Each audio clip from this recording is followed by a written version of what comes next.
Good morning everyone.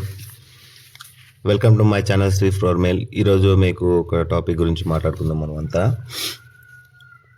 ఈ రోజుల్లో జనాలకి ఎలా ఉందంటే సిచ్యువేషన్ ఎలా వచ్చింది అనేది ముఖ్యం కాదు. డబ్బు ఉందా లేదా, మనీ అనేది ఉందా లేదా అంతే చూస్తారు.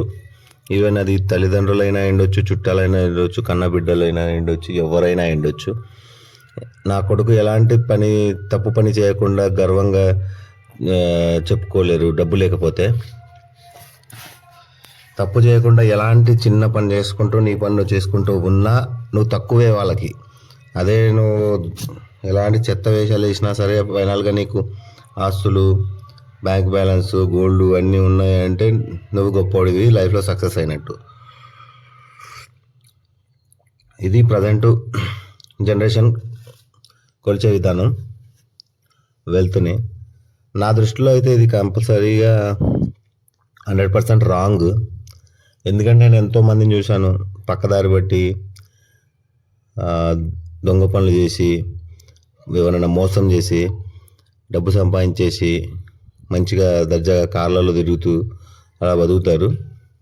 వాళ్ళకంటే కూడా వాడి పని వాడికి తోచిన పని చేసుకొని వాడు హ్యాపీగా పిల్లలను పోషించుకొని ఉన్న దాంట్లో ఉంటూ వాని స్తోమత తగ్గట్టుగా వాడు ఏదో చేసుకుంటూ నిజాయితీగా బతికేవాడు 100 రెట్లు బెటరు. కానీ అది ప్రజెంట్ సమాజంలో పనికి రావట్లేదు. ఈ రక్త సంబంధికులైనా సరే, తల్లిదండ్రులైనా సరే, ఎవరైనా సరే ఎక్స్పెక్ట్ చేసేది ఒకటి, సక్సెస్. డబ్బుతో కొలుస్తున్నారు సక్సెస్ని. వాడు బాగా సంపాదించి మంచిగా ఫ్లాట్లు, ఇల్లులు కొనుక్కొని మంచిగా ఉంటే వాడు సక్సెస్ అయినట్టు. లేదంటే లేదు, వాడు కష్టమే.